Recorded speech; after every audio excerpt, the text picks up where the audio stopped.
الحمد لله نحمده ونستعينه ونستغفره ونؤمن به ونتوكل عليه ونعوذ بالله من شرور أنفسنا ومن سيئات أعمالنا من يهده الله فلا مضل له ومن يضلل فلا هادي له ونشهد أن لا إله إلا الله وحده لا شريك له ونشهد أن سيدنا وسندنا وحبيبنا وحبيب ربنا ومولانا ونبينا محمدا عبده ورسوله وصلى الله تعالى عليه وعلى آله وأصحابه وبارك وسلم تسليما كثيرا كثيرا أما بعد فأعوذ بالله من الشيطان الرجيم بسم الله الرحمن الرحيم يا أيها الذين آمنوا اصبروا وصابروا ورابطوا واتقوا الله لعلكم تفلحون وقال تعالى في مقام آخر اعملوا آل داود شكرا وقال النبي صلى الله عليه وسلم ألا لا تظلموا ألا لا يحل مال امرئ إلا بطيب نفس منه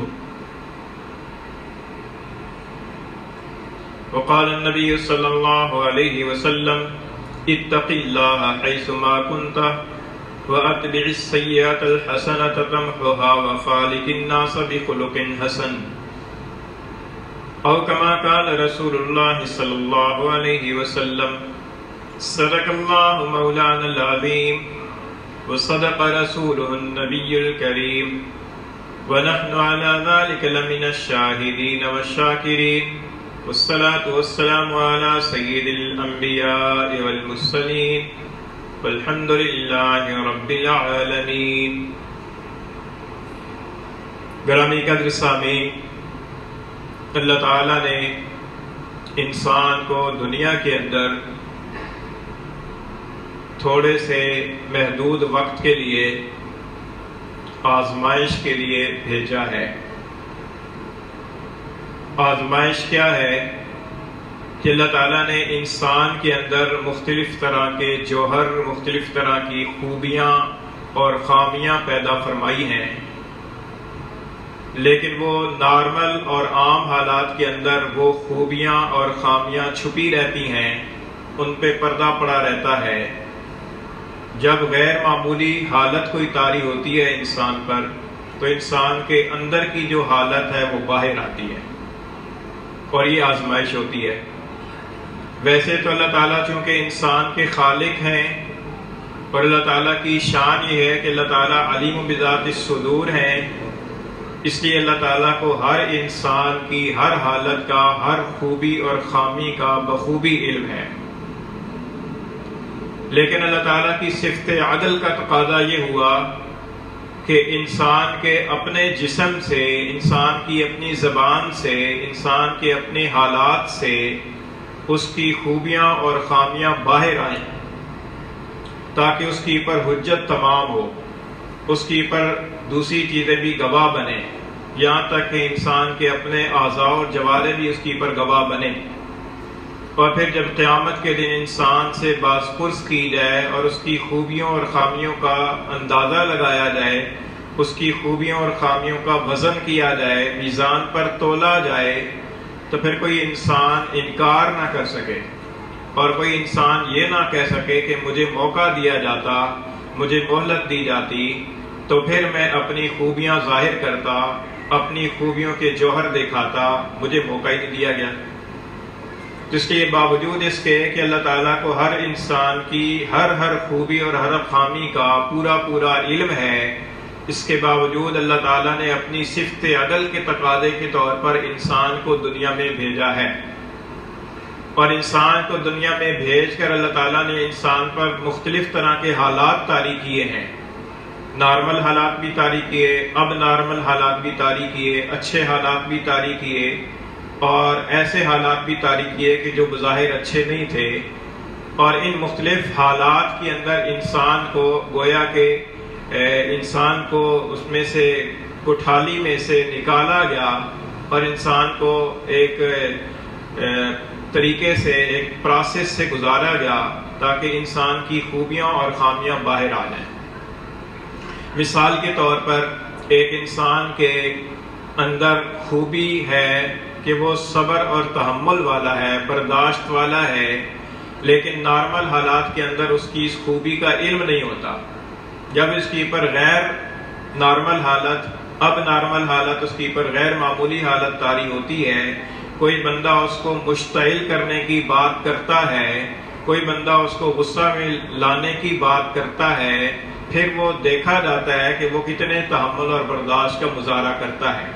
اور کتنے حد تک اپنے اوپر قابو پا لیتا ہے۔ اس کی اس خوبی کا علم ظاہر ہو جاتا ہے، جس کے اندر کتنی برداشت ہے، کتنا تحمل ہے۔ اس کے برعکس کسی انسان کے اندر کمزوری ہے، وہ اپنے نفس کے اوپر قابو نہیں رکھ سکتا، لیکن نارمل اور عام حالات کے اندر اس کی اس خامی کو کوئی پتہ نہیں چلتا۔ جب اس کو کوئی آدمی مشتعل کرتا ہے، کوئی آدمی اس کو غصہ میں دلانے والی کوئی بات کرتا ہے اور وہ اپنے اوپر قابو نہیں رکھ سکتا اور اول فول بکنا شروع کر دیتا ہے، لال پیلا ہونا شروع ہو جاتا ہے، اس سے اس کی اس کمزوری کا پتہ چل جاتا ہے، اس کی وہ کمزوری باہر آ جاتی ہے۔ اسی طریقے سے انسان عام حالات کے اندر انسان کی زندگی گزر رہی ہو تو انسان کے اندر کا کبر باہر نہیں آتا اور انسان کے اندر کی عاجزی کا پتہ نہیں چلتا، لیکن جب غیر معمولی طور پر انسان کو اللہ تعالیٰ کی طرف سے کوئی نعمت مل جائے، جسمانی طور پر کوئی اس سے صحت مل جائے، طاقت مل جائے، کوئی عہدہ اور منصب اس کے پاس آ جائے، کوئی اختیار آ جائے، مال و دولت اس کے پاس آ جائے، اب وہ لوگوں کے ساتھ کیا برتاؤ کرتا ہے؟ لوگوں کے لیے وہ فرعون بنتا ہے، تو اس کا مطلب یہ ہے کہ اس کے اندر فرعونیت پہلے سے چھپی ہوئی تھی، اب اس کے پاس اختیار آیا ہے، اب لوگوں کے ساتھ اس کا جو برتاؤ ہے اس سے پتہ چل گیا کہ اندر یہ خامی تھی۔ اور اگر وہ مال و دولت اور اقتدار ملنے کے باوجود بھی اس کی حالت یہ ہوتی ہے کہ مزید عاجزی پیدا ہو جاتی ہے، مزید اللہ تعالیٰ کی نعمت کا احساس اور شکر پیدا ہو جاتا ہے، اور مخلوق خدا کے ساتھ وہ مزید شفقت کی برتاؤ کرنا شروع کر دیتا ہے، جس کا مطلب یہ ہوا کہ اس کے اندر عاجزی تھی اور اس عاجزی کا اب اظہار ہونے لگا۔ تو یہ مختلف طرح کے حالات ہوتے ہیں کہ جن حالات کے اندر انسان کو وہ گزارا جاتا ہے، بھٹی میں سے گزارا جاتا ہے، اور اس بھٹی سے گزرنے کے بعد اس کا سونا یا پیتل ہونا واضح ہوتا ہے کہ یہ سونا ہے یا پیتل ہے۔ تو یہ اس مقصد کے تحت میں اللہ تعالیٰ نے دنیا کے اندر عارضی طور پر ایک محدود وقت کے لیے، 60 سال کے لیے، 70 سال کے لیے اللہ تعالیٰ نے دنیا کے اندر انسان کو بھیجا تاکہ انسان کی آزمائش ہو اور انسان کی خوبیاں اور خامیاں باہر آئیں، اور اس کے رویے سے اور اس کے انداز سے، اس کی گفتگو سے، اس کے طرز عمل سے، اس کے ری ایکشن سے، اس کے رد عمل سے پتہ چلے کہ اس کے اندر کیا چھپا ہوا ہے۔ جب وہ ظاہر ہو جاتا ہے تو انسان کی وہ خامی ہے، تو اس خامی کی پر اس کی اپنی زبان گواہ بن جاتی ہے، اس کے اپنے اعضاء و جوارح گواہ بن جاتے ہیں، دیکھنے والے گواہ بن جاتے ہیں، یہاں تک کہ جو بے جان چیزیں ہیں، درخت پتھر، وہ گواہ بن جاتے ہیں، یہاں تک کہ زمین کا وہ حصہ گواہ بن جاتا ہے کہ جس حصے کے اوپر اس کا وہ رد عمل آیا ہے۔ اسی طریقے سے اگر کسی انسان میں خوبی ہے اور وہ خوبی باہر آتی ہے تو اس خوبی کے بھی گواہ بن جاتے ہیں۔ حدیث شریف میں آتا ہے کہ جب مؤذن اذان دیتا ہے تو جہاں تک اس کی اذان کی آواز جاتی ہے وہاں تک جتنے درخت اور پتھر ہوتے ہیں وہ سب اس کی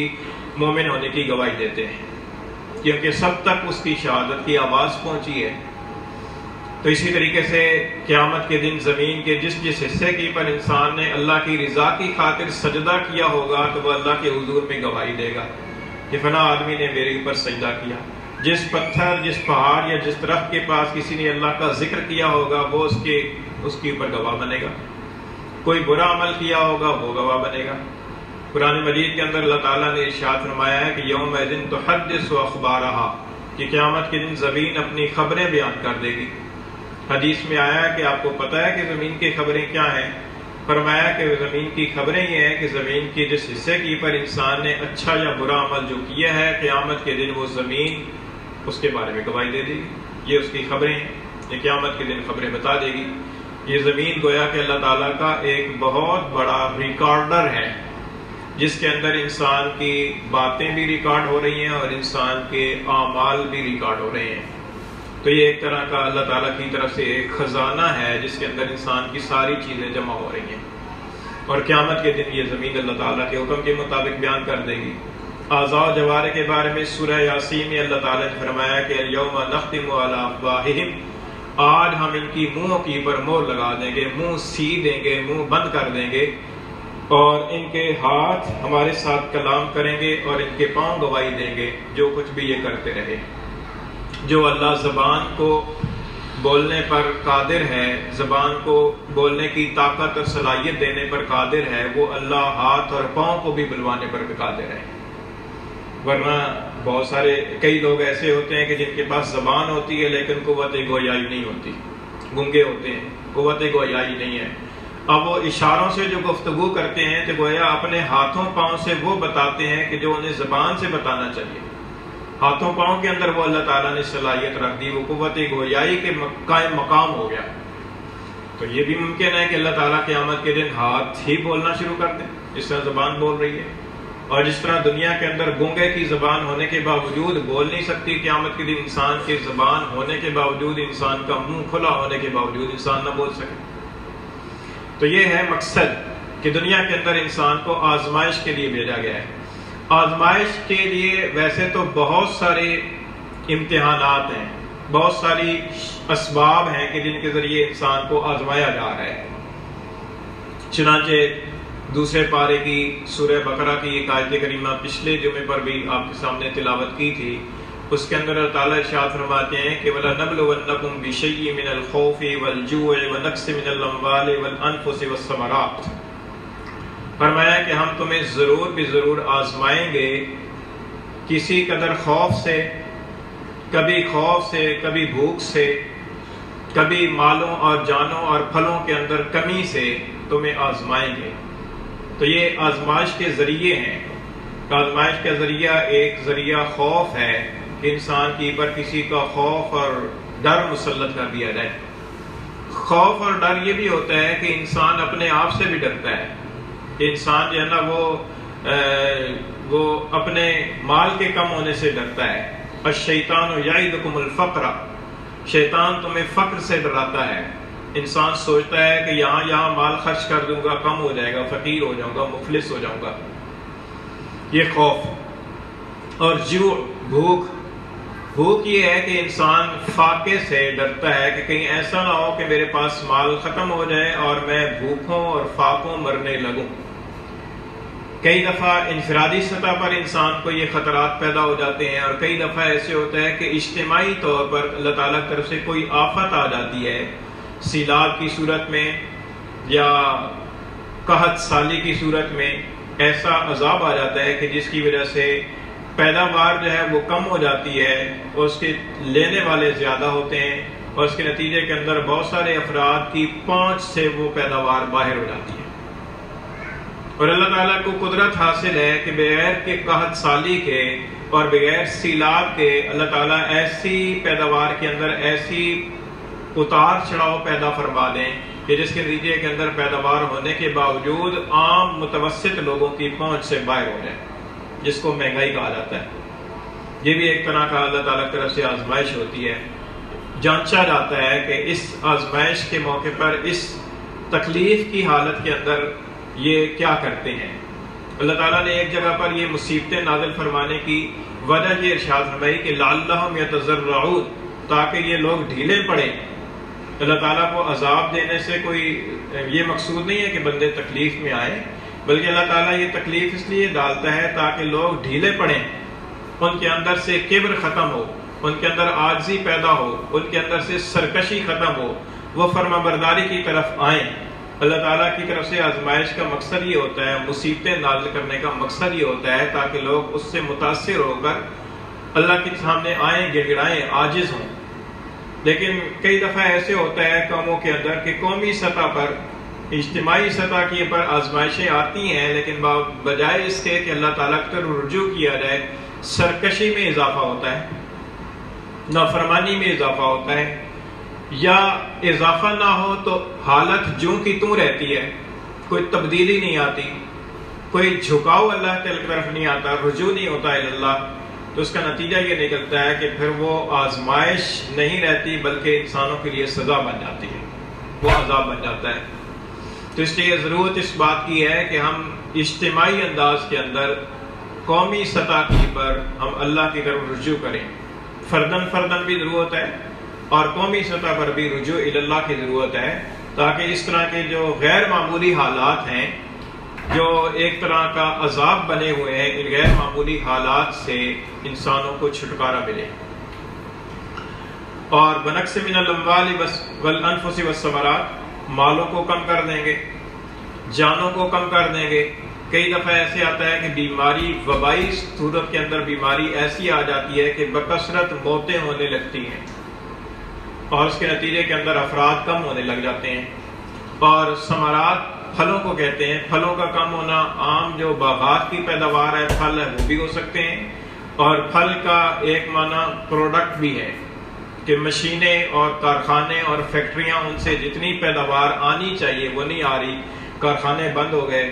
فیکٹریاں بند ہو گئی، جس چیز پر فیکٹریاں اور کارخانے چلتے ہیں اس کی پیداوار کم ہو گئی، بجلی کی پیداوار کم ہو گئی، پیٹرول کی پیداوار کم ہو گئی، جس کے نتیجے کے اندر وہ کارخانے اور فیکٹریاں بند ہو گئی، جہاں سے وہ چیزیں بن کر آتی تھیں۔ جب چیزوں کی تعداد کم ہوئی تو وہ مہنگی ہو گئی اور انسان کی پہنچ سے باہر ہو گئی۔ تو یہ اللہ تعالیٰ کی طرف سے آزمائش کی صورتیں ہیں، اور ان آزمائش کی صورتوں میں دو بنیادی صورتیں آزمائش کی، ایک بنیادی صورت ہے صبر کی اور ایک شکر کی۔ اللہ تعالیٰ نے ارشاد میں کہ یا ایھا الذین آمنوا اصبروا، اے ایمان والو صبر کرو۔ صبر کب ہوتا ہے؟ کہ جب انسان کی پر کوئی ایسی غیر معمولی حالت آ جائے کہ جو انسان کی طبیعت کو ناگوار کر لے، انسان کی طبیعت اس کو پسند نہ کر رہی ہو، اور انسان کی زندگی اور جینا مشکل ہو جائے، ایسی حالت کو مصیبت کہتے ہیں۔ اور مصیبت کے موقع کی پر یا تو انسان کے اندر کا صبر باہر آتا ہے کہ انسان کے اندر صبر کتنا ہے، برداشت کتنی ہے، اور یا اندر کا وہ شکوہ باہر آتا ہے کہ اللہ تعالیٰ کی اس بات کی پر، اس حالت کی پر شکوہ گناہ ہو جاتا ہے، شکایت کرنا شروع کر دیتا ہے، اپنی حالت کو درست کرنے کی بجائے، رجوع اللہ کی طرف کرنے کی بجائے اللہ سے شکایت کرنا شروع کر دیتا ہے، اور وہ شکایت دل کے اندر تو پیدا ہوتی ہے، کبھی زبانوں پر بھی آ جاتی ہے۔ یہ بے صبری کی علامت ہے، اور ایسی صورت کے اندر گویا کا فرد یا قوم جو ہے وہ صبر کے امتحان میں فیل ہو گئی۔ تو یہ صبر کی آزمائش یہ ہوتی ہے کہ انسان کی پر غیر معمولی طور پر کوئی ایسی حالت طاری ہو جائے کہ جو حالت انسان کو پسند نہ ہو، اور جس کی وجہ سے انسان کا جینا مشکل ہو جائے۔ ایسی حالت کے اندر ضرورت اس بات کی ہوتی ہے کہ اللہ تعالیٰ کی حضور میں صبر کیا جائے، صبر کا اظہار کیا جائے۔ اور صبر اس کو کہتے ہیں کہ انسان ایسے موقع کی پر اپنی زبان سے اور اپنے دل سے کوئی شکایت پیدا نہ کرے، نہ تو دل میں کوئی شکوہ پیدا کرے اور نہ زبان سے شکایت پیدا کرے، بلکہ اس حالت کی پر مطمئن اور راضی رہے، اور یہ سوچے کہ میرے اعمال کی پاداش تو کہیں اس سے زیادہ بنتی تھی، یہ اللہ کا کرم ہے کہ اللہ نے اسی پر اکتفا فرمایا۔ ایک بزرگ کا واقعہ ہے، وہ گلی میں سے گزر رہے تھے، کسی نے اوپر سے راکھ پھینکی، راکھ چھت کے اندر راکھ تھی، وہ ان کے کپڑوں اور ان کے جسم کی پر پڑی۔ تھوڑی دیر تأمل کیا اور فرمایا کہ الحمدللہ۔ جو پاس موجود تھے انہوں نے پوچھا کہ حضرت الحمدللہ کس بات پر؟ تو فرمایا کہ جو بندہ انگاروں کا مستحق ہے، اس کی پر راکھ ڈال کر اس کی آزمائش کو ختم کر دیا، انگاروں سے بچا دیا، یہ اللہ کا شکر ہے۔ ورنہ اعمال تو اس قابل تھے کہ اوپر سے انگارے برستے، یہ اللہ کا کرم ہو گیا کہ اللہ نے راکھ ڈال کر ہی معاملہ صاف کر لیا۔ تو اسی طریقے سے آج ہم سوچتے ہیں کہ ہماری سبزیوں میں ذائقہ نہیں ہے، ہمارے پھلوں میں مٹھاس نہیں ہے، ہم یہ نہیں دیکھتے کہ ہمارے اعمال میں حلاوت نہیں ہے، ہماری نمازوں میں یکسوئی کہاں ہے؟ ہمارے اعمال تو ایسے کھوٹے ہیں کہ ان اعمال کے پاداش میں اگر یہ چیزیں پتھر بن جائیں تو کوئی بعید نہیں ہے۔ یہ تو اللہ کا کرم ہے کہ یہ چیزیں ابھی پھل کی صورت میں ملتی ہیں، صرف مٹھاس اور ذائقہ ختم ہوا ہے، ورنہ یہ چیزیں بالکل ہی ناپید ہو جائیں یا کسی اور شکل میں ہو جائیں تو کیا کر سکتے ہیں؟ اللہ کی قدرت ہے، اللہ کا حکم ہے، اللہ کا فیصلہ ہے۔ ہمیں اپنے اعمال پر نظر کرنی چاہیے کہ ہمارے اعمال میں وہ یکسوئی کہاں ہے، ہماری عبادات میں وہ مٹھاس کہاں ہے، ہماری عبادات میں وہ اخلاص کہاں ہے کہ جس کے نتیجے کے اندر یہ چیز ہمیں حاصل ہوتی ہے۔ یہ تو صبر کی بات ہو گئی۔ دوسری جو غیر معمولی حالت طاری ہوتی ہے وہ یہ کہ انسان کو اللہ تعالیٰ بسا اوقات کوئی ترقی دے دیتا ہے، مالی اعتبار سے خوشحال فرما دیتا ہے اور زندگی آسائشوں سے پر ہو جاتی ہے، سہولتیں پیدا ہو جاتی ہیں، زندگی آسان ہو جاتی ہے۔ ایسے موقع کی پر پھر آزمائش ہوتی ہے کہ وہ اندر کیا ہے۔ اندر شکر ہے تو شکر کا اظہار مخلوق کے ساتھ، شفقت کے ساتھ اور اپنی عاجزی کے اظہار کے طور پر اس کا اظہار ہوتا ہے۔ اللہ تعالیٰ نے حضرت داؤد علیہ السلام کو، حضرت سلیمان علیہ السلام کو بے نظیر سلطنت عطا فرمائی، لیکن ساتھ حکم یہ ہوا کہ اعملوا آل داؤد شکرا، اے آل داؤد، اے داؤد کے خاندان والو، شکر والے اعمال کرو۔ اور اللہ تعالیٰ فرماتے ہیں کہ ھذا من فضل ربی لیبلونی ااشکر ام اکفر، یہ میرے رب کے فضل میں سے ہے تاکہ رب میرا مجھے آزمائے کہ میں شکر کرتا ہوں یا کفر کرتا ہوں، نافرمانی کرتا ہوں یا ناشکری کرتا ہوں یا شکر ادا کرتا ہوں۔ آج ہم مکان بناتے ہیں، عالی شان مکان بنا کر اس کے اوپر خوبصورت کر کے یہ تو لکھ دیتے ہیں کہ ھذا من فضل ربی، لیکن جو اگلی بات ہے کہ لیبلونی ااشکر ام اکفر، کہ تاکہ وہ رب مجھے آزمائے کہ میں شکر کرتا ہوں یا شکری کرتا ہوں، وہ ہمیں یاد نہیں رہتا۔ تو یہ شکر والی، یہ نعمت کی حالت کے اندر ایسی حالت انسان پر طاری ہو جائے کہ جو انسان کو پسند ہو، انسان کی طبیعت کے موافق حالت ہو،